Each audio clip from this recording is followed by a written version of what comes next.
Alors, à présent qu'on a réussi à mettre en place notre interface totalement là, ce qu'on peut faire ici, c'est que là, on va vouloir ici découper ici ces composantes directes. On va vouloir découper ici cette application parce que mine de rien, sur la page registre, on remarque qu'on a beaucoup de contenu. Et là, ça peut très vite devenir encombrant. Donc ici, comment est-ce qu'on peut faire ici pour pouvoir séparer ici ces contenus? Déjà, il faut qu'on regarde les similitudes. Qu'est-ce qui est identique et qu'on peut isoler? La première chose qu'on voit ici, ce sont les zones de saisie. Les inputs sont toutes identiques. La seule différence pour le moment sur ces inputs-là, ce sont les placeholders qui s'affichent. Donc, si pour ces inputs-là, on peut totalement les isoler. Donc, ici, ce qu'on va faire, c'est que là, on va venir dans l'arborescence principale de notre application. Et dans le dossier shard qu'on avait créé, on va créer ici un sous-dossier qu'on va appeler component. Donc, ça sera ici les composantes qui seront partagées à travers toute notre application. Donc, à l'intérieur de ce dossier component qu'on vient de créer, on va créer ici un nouveau fichier qui sera, on va l'appeler custom input. Et là, ça sera des composantes. Ça sera une composante qui va contenir ici notre input personnalisé. Et là, on va créer ici une nouvelle composante. Mais moi, comme j'ai un raccourci, je vais taper RNFE. Et là, vous avez juste à retaper ici tout ce code-là pour pouvoir générer ici cette composante. Donc là, vous avez juste importé la view et le test, importer React et React, le custom input, que vous l'appelez ainsi. Et vous retenez tout ça pour pouvoir avoir ça. Ensuite, ce que je vais faire, c'est qu'au niveau ici de mon écran register, au niveau de mes inputs, je vais ici supprimer ici deux inputs et laisser uniquement qu'une seule. Et pour le moment, ici, on a l'input qui concerne ici le nom. Et si cette input ici qui concerne le nom, je vais totalement la couper. Je vais totalement la couper et aller la mettre ici au niveau de ce custom input. Donc ici, à remplacer ici toute cette vue par ça. Donc, on aura ici au niveau de ce custom input une view qui sera le style.input container. Donc là, on va isoler les inputs, la zone de saisie dans ce fichier séparé. Donc, si on faisait qu'on enregistre, on n'aura aucun problème directement, mais on aura un problème plus tard. Et pourquoi est-ce qu'on aura un problème? Parce qu'ici, au niveau de custom input.js qu'on vient de créer, on appelle ici la propriété style. Donc là, tout comme on l'a fait au niveau des registres ou encore au niveau de app.js, il va falloir qu'on la crée. Donc là, pour la créer, c'est toujours le même procédé. On va faire un const style. Elle sera toujours égal à style sheet qui provient de React Native.create. Et j'espère que vous êtes habitué maintenant. Vous devez venir ici faire à chaque fois l'import de package que vous utilisez. Et ici, on remarque qu'on a la propriété input container. Et cette propriété input container, on l'a déjà définie au niveau du register.js. Donc là, on va retenir au niveau du register.js. Et on va venir prendre ici la propriété input container. Et je pense bien qu'on aura aussi besoin de la propriété input. Donc, input container et input vont quitter register.js pour se déplacer vers custom input. Donc là, on fait ça et on enregistre. Si on retient au niveau du registre qu'on enregistre, on n'aura rien bougé dans notre application pour le moment. Ensuite, ici, comment je fais ici pour appeler ici ce custom input sur mon écran register? Bien, c'est plutôt simple. Là où j'ai mis zone de saisie, je vais venir importer ici cette composante. Donc là, je peux venir là, tout en haut, et ici, faire ici un import de custom input. Et ici, je vais mettre ici un from. Et ici, je vais dire que je souhaite le récupérer des shards, le dossier component. Et ici, le fichier, c'est custom input. Ensuite, ici, là où j'ai mis le commentaire pour dire que c'était les zones de saisie, je vais venir importer ici ce custom input. Et là, si je fais ça et que j'enregistre, on aura ici un bug qui va apparaître et il nous dira que propriété text input doesn't exist. Ce qui veut dire qu'au niveau de custom input, je n'ai peut-être pas importé le text input dans les imports. Donc là, je vais venir remplacer, je vais venir importer maintenant text input dans le custom input. Donc à chaque fois qu'il y a une composante qui manque, vérifiez que vous l'avez bel et bien importé, sinon ça ne va pas fonctionner. Donc si je le mets ici et que j'enregistre, j'aurai ici ma zone de saisie qui va totalement apparaître à nouveau. Alors maintenant, je fais comment pour avoir plusieurs fois cette zone de saisie?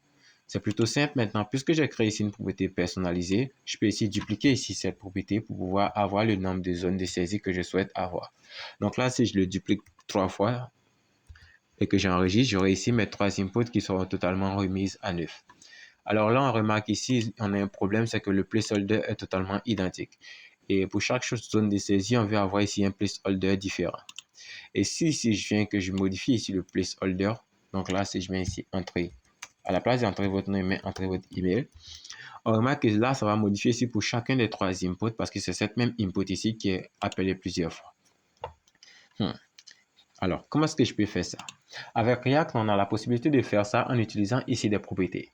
Alors, si on est capable de faire ça avec React, alors c'est qu'on est capable de le transposer en React Native.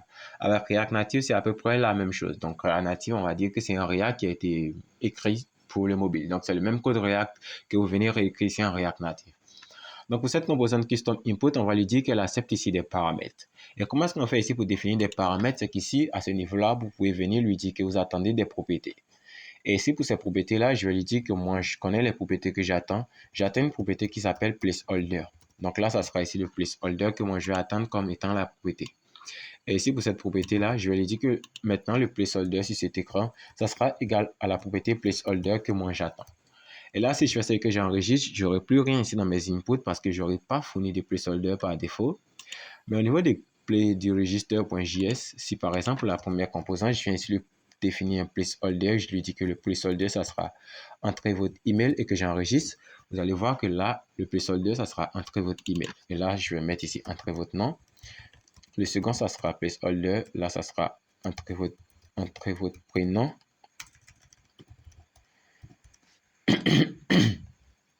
Et pour le dernier custom input, le placeholder, ça sera entrer votre email. Et là, si on enregistre ça, vous verrez que chaque élément aura ici son placeholder. Et cette propriété placeholder, cette propriété a totalement été mise. Et à chaque fois, elle personnalise le placeholder de l'input. Donc là, on va dire qu'on a totalement été bon pour l'input, puisque là, on a séparé l'input dans un fichier totalement à part. Donc, tout comme on l'a fait ici pour le input, on peut faire ici la même chose ici pour le bouton. Le bouton, on va vouloir aussi le mettre dans une composante à part. Donc, c'est à peu près le même principe qu'on a fait ici pour l'input. Donc, vous pouvez mettre ici la vidéo en pause, faire ce traitement de votre côté. Et lorsque vous aurez fini de faire ce traitement, vous appuyez sur Play pour pouvoir voir comment est-ce que moi, j'ai fait de mon côté. Alors, c'est bon, vous avez réussi, vous avez échoué. L'important, c'est que vous ayez essayé.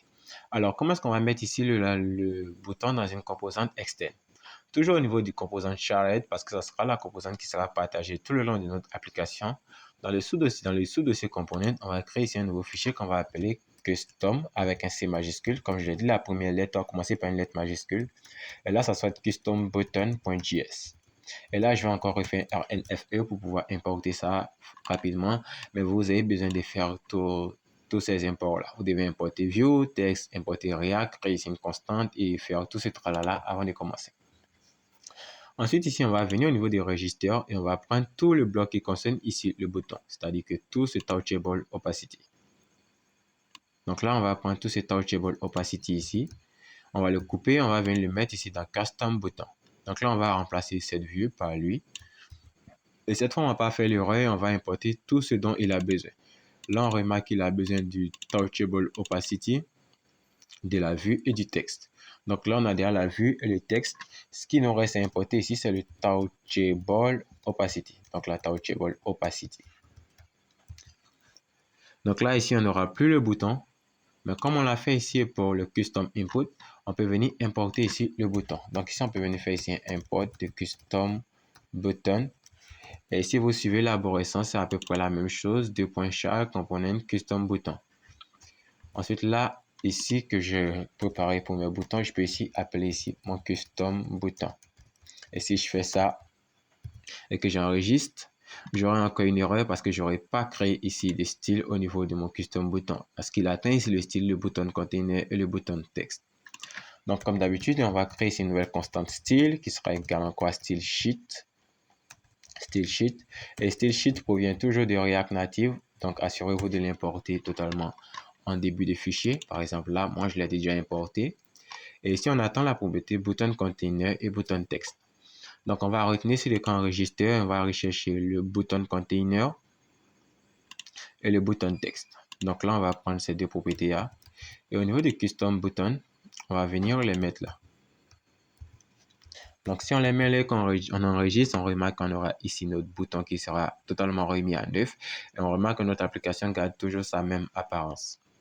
Ensuite, encore au niveau du register.js, si on veut totalement encore séparer ça, c'est que là, en cliquant sur créer mon compte, vous acceptez nos conditions. On peut le mettre ici dans une composante séparée. Donc, toujours au niveau du shared component, on peut créer ici une nouvelle composante qu'on va appeler information text. Donc, ça va permettre d'afficher les textes d'information. Et ici, on va créer encore un RNFE. Et pour ces information text, je pense qu'on a ici ces deux propriétés qui proviennent ici de ce style. Mais là, on a une vue qui contient les information text, donc on va prendre tout ce bloc-là. Et ici, au niveau d'information text, on va remplacer cette vue par cette vue que nous avons créée. Ensuite, là, on doit créer encore ici le style sur cette composante-là pour qu'elle puisse fonctionner correctement. Et là, ça sera égal toujours à style sheet que vous devez importer maintenant, .create. Et ce style sheet, vous devez toujours l'importer en haut et il provient toujours de React Native. Donc là, je dois venir avec le style information text et text center depuis l'écran register. Donc information text et text center. Donc là, si je viens là et que je reprends tout ça et que j'enregistre, j'aurai plus le texte d'information qui va apparaître ici. Cependant, ici, je peux venir là et venir ici l'importer. Donc là, je vais venir faire ici un import de information text. Donc, vous l'importez depuis Chart Component Information Text. Et ici, juste en bas, ici, c'est mon custom button. Ici, je peux ici importer, je peux ici l'appeler Information Text. Et là, vous allez voir que le texte ne changera rien. Et si vous voulez personnaliser ici le texte, vous pouvez ici attendre une propriété que vous allez appeler texte. Et ici, lui dire que là, au niveau de ce texte, de cette balise texte que vous attendez ici, c'est un texte qui est une propriété dynamique. Et au niveau des registres, vous allez dire que là, vous allez fournir ici une propriété texte qui doit aller au niveau de cette composante qui contient le texte. En cliquant sur créer un compte, vous acceptez nos conditions. Et en faisant ça, vous allez découper encore plus votre application. Et encore, pour pouvoir faciliter encore plus l'écran, je peux ici séparer totalement ici le logo dans une composante séparée. Par exemple, là, je peux ici l'appeler logo JS. Donc, je vais créer ici le logo, le fichier logo.js qui va permettre de contenir le logo de notre application. Et là, je vais encore refaire ici le RNFE pour pouvoir définir ici une composante qui va permettre d'afficher ici le logo. Donc, pour le logo, c'est plutôt simple. C'est juste cette propriété image que je peux faire sauter. Donc, je vais la déplacer. Et plutôt que de retenir ici une vue, je vais retenir ici l'image. Donc là, je vais importer ici l'image. Et je n'ai pas besoin ici du texte. Et ici, ce que je dois personnaliser encore, c'est ici le chemin.